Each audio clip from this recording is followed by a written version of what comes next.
말씀을 읽으면서 한 가지 우리 속담이 생각이 났습니다. 성경을 읽다 보면은 우리 속담과 연결되는 이야기들이 참 많습니다.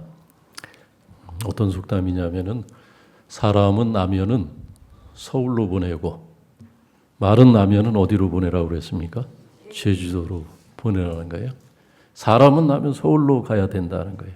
서울로 가야 뜻을 펼칠 수 있고 한양으로 보내야 성공할 수 있다는 겁니다. 그래서 그런지 서울 집값이 천정부지로 올라가서 정부에서 고민을 하고 대통령이 그냥 사활을 걸고 지금 달려들어서 분당에 있는 집도 팔고 본원을 보이기 위해서 지금 그런 형국이 지금 되지 않았습니까? 지방은 대도시도 부산이나 대구 같은 대도시도 오히려 떨어지고 일부 지역은 소멸이라는 단어, 인구가 줄어드는 것이 아니라 소멸이라는 말이 나올 정도까지 심각한데 하여튼 사람들이 계속 지금 수도권으로 집중을 하고 있다는 거예요. 근데 이미 그 옛날에 사람은 나면은 서울로 보내야 된다라는 말을 할 때 이미 예견된 거 아니겠어요? 예견된 거. 그런 큰 흐름을 과연 정부에서 막을 수 있을까 하는 그런 의구심이 듭니다. 서울로 가려고 하는 그 욕망을 막을 수가 있을까? 수도권에 가서 뜻을 펼치고 번영을 누리고 성공을 얻고자 하는 그 사람들의 내면에 숨겨져 있는 그 욕망이 동기겠죠, 사실은. 그 욕망을 누가 막을 수가 있겠습니까? 근데 그런 욕망이 있기 때문에 그게 우리나라만 유별난 것이 아니고 전 세계적인 현상입니다. 미국도 뉴욕 맨하튼 같은데 집값, 땅값은 계속 고공행진을 하고 있고 일본도 도쿄 핵심 지역 같은 데는 서울과 다를 바가 없어요. 계속 거기도 지금 부동산 가격이 날아가고 있다는 얘기입니다. 왜 그러냐? 다 인간의 욕망이 다 똑같아서 그래요.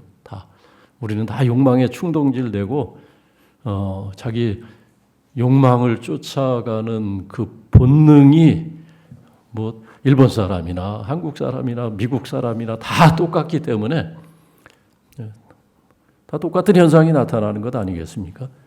근데 요즘만 그런 게 아니라 놀랍게도 2000년 전에 예수님께서 공생애를 사실 때에도 똑같은 소리가 나옵니다. 오늘 예수님의 형제들이 하는 말 들어보세요. 뭐라고 예수님께 진지하게 건의하냐면 예수님께 유대로 올라가소서 예루살렘으로 가라는 거예요.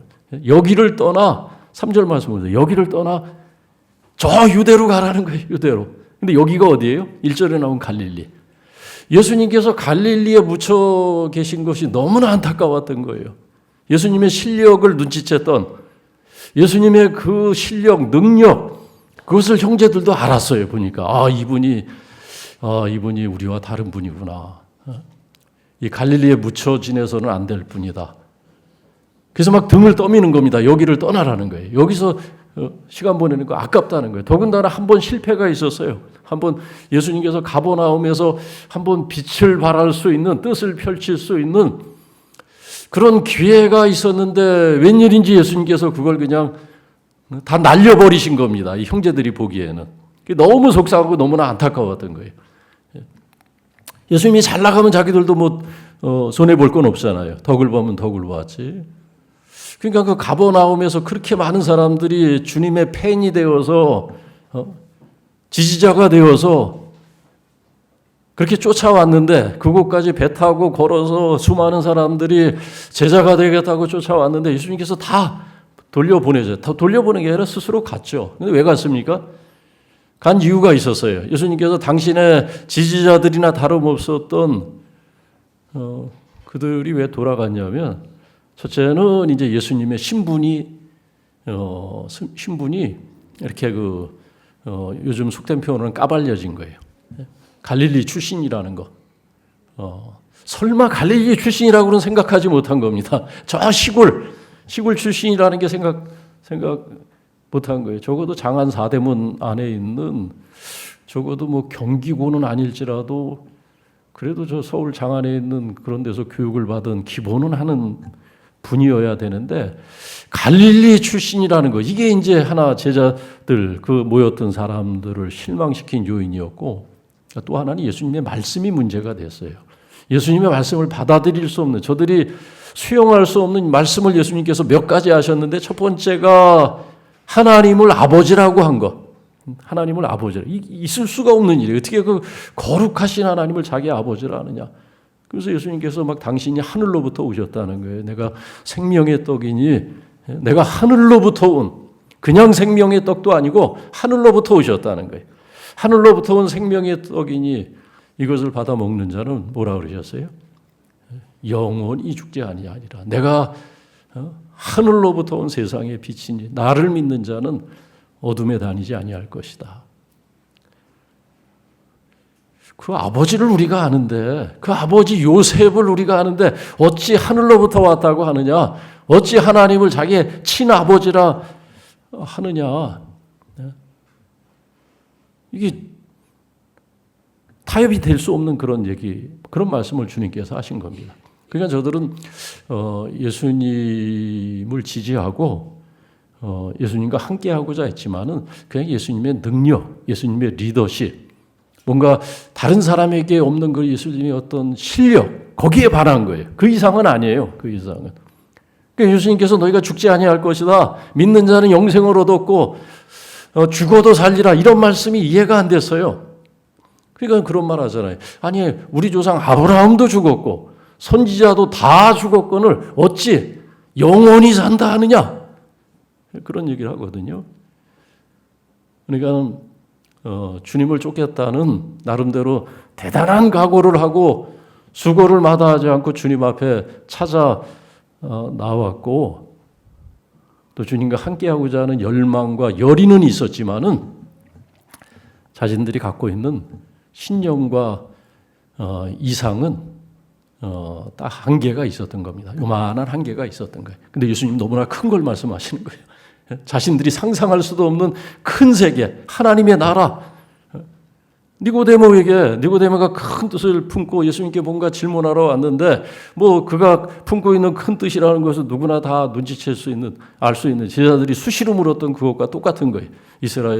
이스라엘이 언제 회복됩니까? 이 나라 언제 다시 일어서서 다윗 시대처럼 그런 영광을 이 백성이 보겠습니까? 나름대로 그 나라 생각하면서 백성 걱정하면서 그런 큰 뜻을 가지고 왔는데, 그러나 주님께서는 거두절미하고 그 니고데모에게 딱 한마디 말씀하시지 않습니까?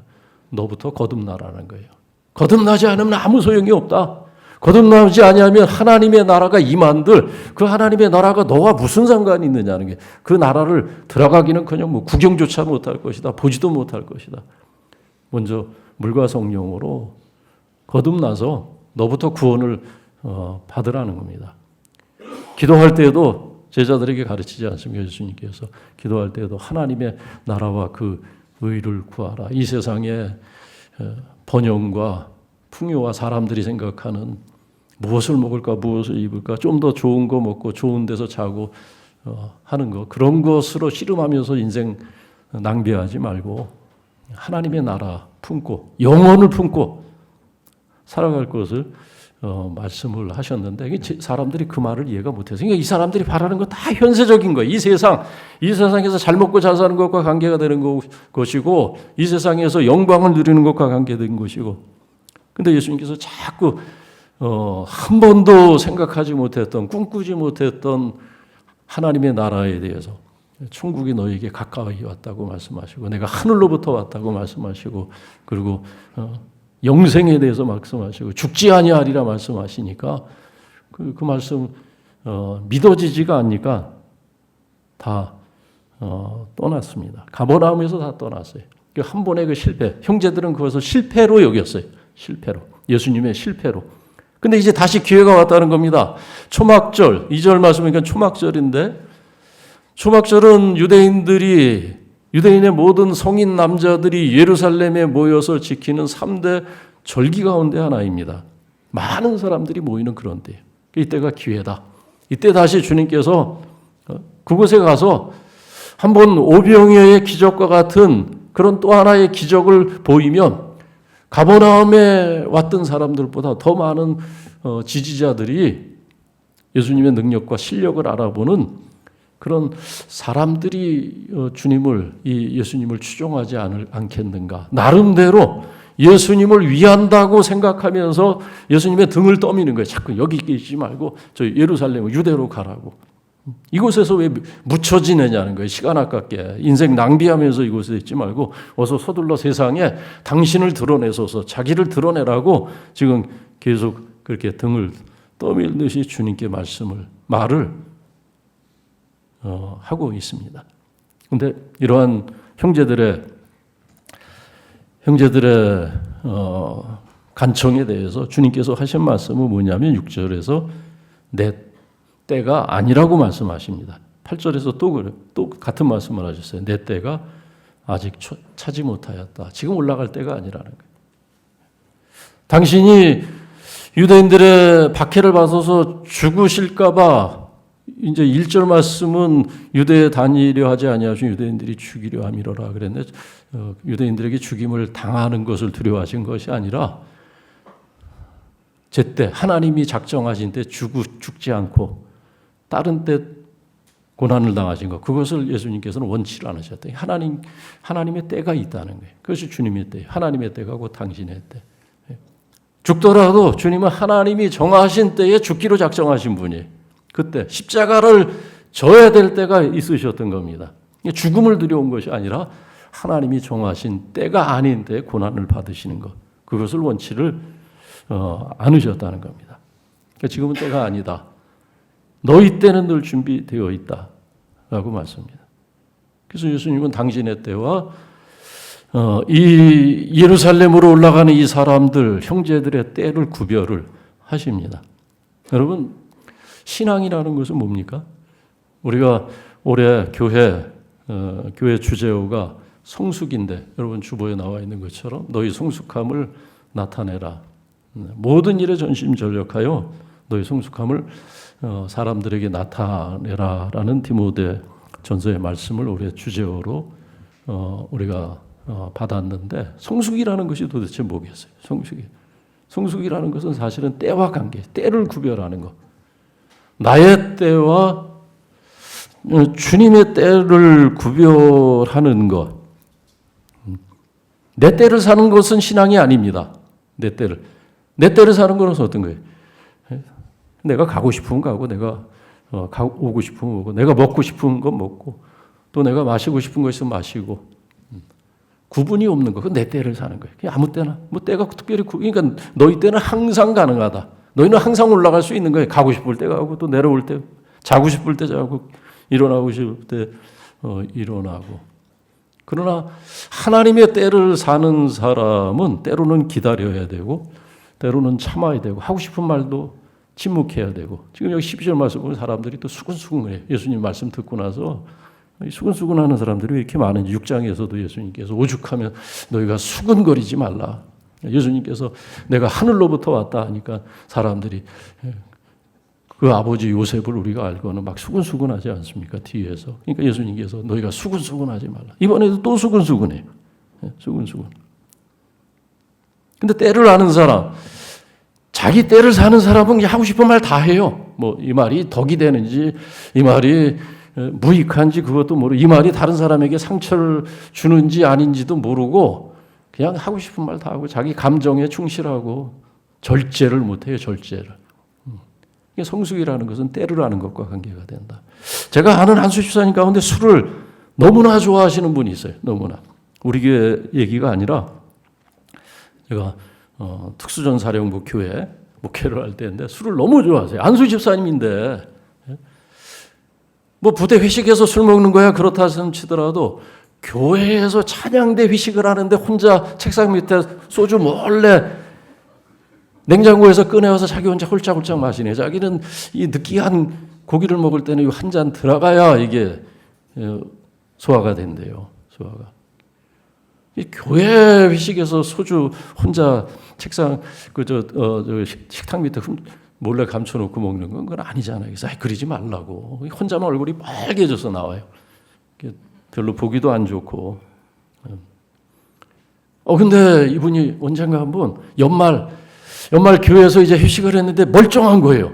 멀쩡해. 술을 안 마셨어요, 보니까. 얼굴은 막 벌써 딱 그 표시가 나지 않습니까? 그래서 물어봤어요. 집사님, 오늘은 술 안 하셨어요? 예? 그랬더니 이분이 하신 말씀이 뭐냐면, 이거 아주 그 대단한 말씀은 대강절기간 아닙니까? 때를 알아요, 때를. 이거 아마 사순절기간에도 안 드신 것 같아. 야, 그래서 안수 집사 자격이 있다. 역시 제가 그래서 안수 집사님 자격이 있습니다. 예. 그것이 때를 분별하는 것 아니겠어요? 때를.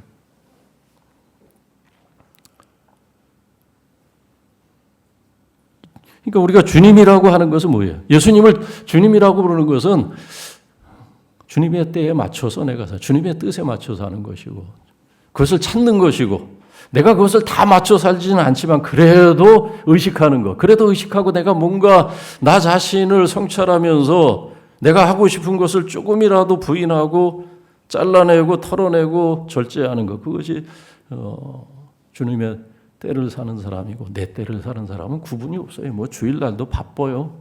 온데방네 다 다녀야 되고 기중 행사 다 쫓아야 되고, 그리고 남는 시간에 교회 오는 거예요. 혹시라도 아무 일 없으면. 그러니까 이제 한 달에 뭐 한 번 나오는 거죠.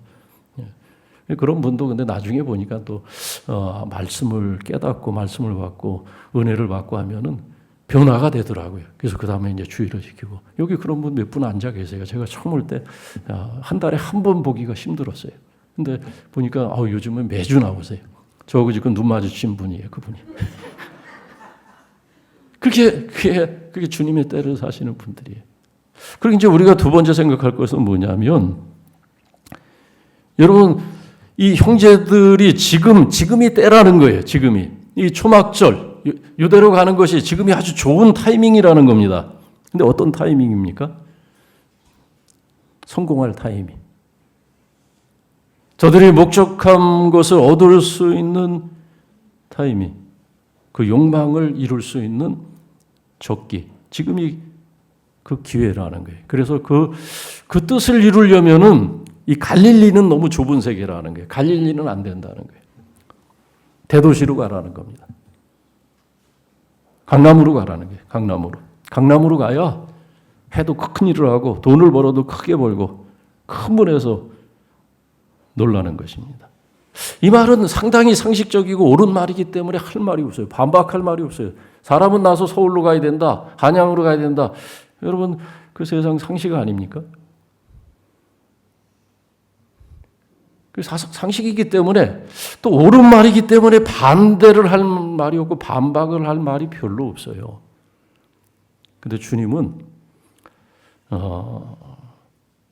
당신의 때가 우리의 때와 다르다는 것을 말씀합니다. 예수님께서 말씀하는 당신의 때는 언제입니까? 그것은 십자가를 지셔야 할 때입니다. 자기를 부인하시고 많은 사람을 위해서 자기를 내어주시는 그때를 말씀하세요. 우리는 성공과 번영의 때를 생각을 하는데 예수님께서는 십자가의 때를 생각을 하세요. 그러니까 그 차이가 너무 큰 거죠. 그 간격이 너무 큰 거예요. 언젠가 KBS 인간극장을 본 적이 있어요. 그 프로가 생각이 나는데, 그때 의사 박태선 씨가 이제 나왔습니다. 그날 인간극장의 제목은 뭐였냐면은, 그대 행복을 주는 사람, 당신은 행복을 주는 사람이라는 거예요. 많은 사람에게. 그 도대체 어떤 사람이 나오길래 사람에게 행복을 줄 수 있나? 나도 행복하기가 힘든 세상인데, 여러분, 내가 행복하지 못하면 다른 사람 어떻게 행복하겠어요? 저 사람은 대단히 행복한 사람인가 보다, 대단히 충만한 사람인가 보다. 근데 봤더니 우리가 생각하는 그런 행복의 조건을 가진 사람이 아니에요. 의사이긴 맞는데, 근데 월급이 얼마 안 돼요. 이 의사라는 직함을 가지고 있는데 월급이 고작 30만 원이에요. 30만 원. 뭐 요즘 잠깐 나가서 아르바이트를 해도 30만 원, 100만 원 이상 받지 않습니까? 30만 원짜리 의사예요. 근데 무슨 일인가 봤더니 이분이 이제 그 대학병원, 고대 대학병원에서 의사 생활을 하다가 훌쩍 어느 날 보따리 싸들고 몽골의 울란바토르에 있는 아가페 기독병원의 의사로 간 거예요. 그곳에서 받는 월급이 30만 원이에요. 여러분, 한국에서 의사들 월급이 꽤 높은 직업 아닙니까? 그러니까 요즘 뭐 다도 너나도 그냥 다니던 멀쩡하게 학교 다 퇴학하고 다시 공부해서 의대 가려고, 우리나라 천재들이 다 의대로 지금 꽂혀 있잖아요. 대우가 좋으니까. 근데 이분은 그 좋은 거 다 털어버리고 거기 가서 30만 원짜리 의사가 된 거예요. 근데 그분이 그런 선택을 한 데는 두 가지 사연이 있었는데, 하나는 자기 가장 친한 친구, 의대 동기가 인턴, 레지던트 하면서 급성 백혈병으로 하나님의 부르심을 받았어요. 그래서 그 친구가 자기에게 부탁한 말, 내 목까지 살아달라는 말. 근데 그 친구가 자기에게 내 목까지 살아달라는 말이 이 세상에서 돈 잘 벌고 명예를 추구하고 이 세상에서 성공하는 건 아닌 것 같아요. 그거는 그 친구의 삶을 자기가 아는데, 둘이서 열심히 신앙생활을 했던 건 아는데, 그러던 참에 이 박태선 이 의사의 마음을 사로잡은 또 주님의 말씀이 있었어요. 그 말씀이 뭐냐면 거저받았으니, 내가 은혜와 구원을 거저받았으니 거저주라. 그 말씀이 이 젊은 의사의 마음을 사로잡은 거예요. 그래서 도저히 자기가 좋은 대우를 받으면서 의사로서 존경을 한 몸에 받고 주님도 받아보지 못한 존경과 대우를 받아가면서 살아가는 것이 너무나 죄송하게 여겨졌던 겁니다. 그래서 어느 날 그 아내 설득하고 해가지고 몽골로 갔는데, 지금 벌써 한 20년째 그곳에서 아예 그곳에서 나올 생각을 안 하는 것 같아요. 이분이 그곳에서 그렇게 한 번도 의사를 만나보지 못한 사람들, 그 시골 구석구석까지 찾아다니면서 의술을 펼치면서 복음을 전하는 그런 분도 있어요. 그런 분. 그분은 자기 때를 사는 분이 아닙니다. 왜냐하면 자기 때를 사는 사람들은 다 번영과 성공이에요. 세상에서 남들이 다 원하는 것을, 더 많은 것을 얻어서 폼나게 사는 것. 아니, 이것은 어떻게 보면 우리의 모든 소망, 사실 우리가 어떤 직업을 갖든지 다 그런 열망을 감추고 있지 않나 싶어요.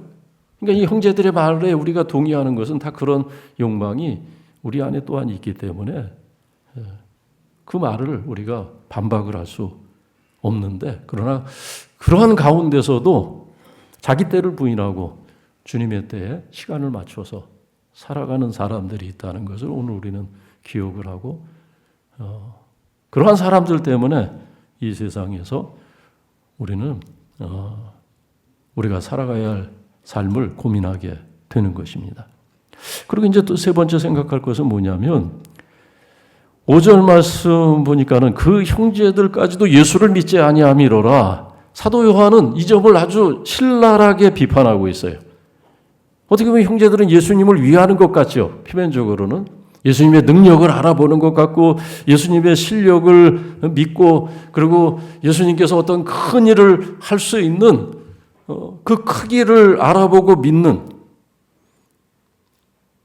어쩌면 그것을 우리가 믿음으로 생각하기도 쉬워요. 어떤 학생이 기도를 열심히 합니다. 새벽 기도까지 와서 기도를 하는 학생이 있어요. 물어봤어요. 뭐 기도 제목이 뭐냐? 그랬더니 이번 학기말고사에서 성적 놓고 기도한대요. 잘 나오기를. 열심히 그러고 이제 기도를 하는 거예요.